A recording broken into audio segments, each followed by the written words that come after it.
Hi friends, welcome to our channel. Bigg Boss season 9లో 13వ వారంలో నామినేట్ అయిన కంటెస్టెంట్స్కి ఈరోజు మధ్యాహ్నానికి ఓటింగ్ రిజల్ట్ ఏ విధంగా ఉంది, ఎవరెవరు ఏ స్థానంలో ఉన్నారు, ముఖ్యంగా మొదటి స్థానంలో ఎవరున్నారు, డేంజర్ జోన్లో ఎవరున్నారు, ఈసారి ఎవరు ఎలిమినేట్ కాబోతున్నారు అనే ఫుల్ డీటెయిల్స్ అయితే ఈ వీడియోలో మనం తెలుసుకుందాం.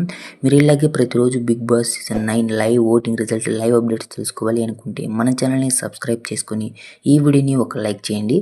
ఇక ఈరోజు మన ఓటింగ్ రిజల్ట్ చూసినట్లయితే మొదటి స్థానంలో తనుజ అయితే కొనసాగుతుందండి. ఇక రెండో స్థానంలో సంజన, ఇక మూడవ స్థానంలో భరణి, ఇక నాలుగవ స్థానంలో సుమన్ శెట్టి, ఇక ఐదవ స్థానంలో డిమాండ్ పవన్, ఇక లాస్ట్ అండ్ ఫైనల్గా ఆరవ స్థానంలో రుతి చౌదరి అయితే కొనసాగుతున్నారండి. ఈ యొక్క భరణి, సుమన్ శెట్టి, డిమాండ్ పవన్ అండ్ రుతి చౌదరికి అయితే ఈ యొక్క ఓటింగ్ అనేది చాలా తక్కువ డిఫరెన్స్ అయితే ఉందండి. ఎవరైనా ఏ క్షణమైనా ముందుకు వెళ్ళొచ్చు, వెనక్కి రావచ్చు, ఎవరైనా ఎలిమినేట్ కావచ్చు అండి. వీళ్ళ నలుగురు డేంజర్ జోన్లో ఉన్నారని చెప్పుకోవచ్చు. అయితే ఏ క్షణమైనా ఓటింగ్ రిజల్ట్ మారే అవకాశం అయితే ఉందండి. మీ ఫేవరెట్ కంటెస్టెంట్ ఎవరు కామెంట్ సెక్షన్లో కామెంట్ చేయండి. ఈ వారం ఎవరు ఎలిమినేట్ అవుతారో కూడా కామెంట్ సెక్షన్లో కామెంట్ చేయండి. మరిన్ని లైవ్ అప్డేట్స్ కోసం మన ఛానల్ని సబ్స్క్రైబ్ చేసుకుని ఈ వీడియోని ఒక లైక్ చేయండి.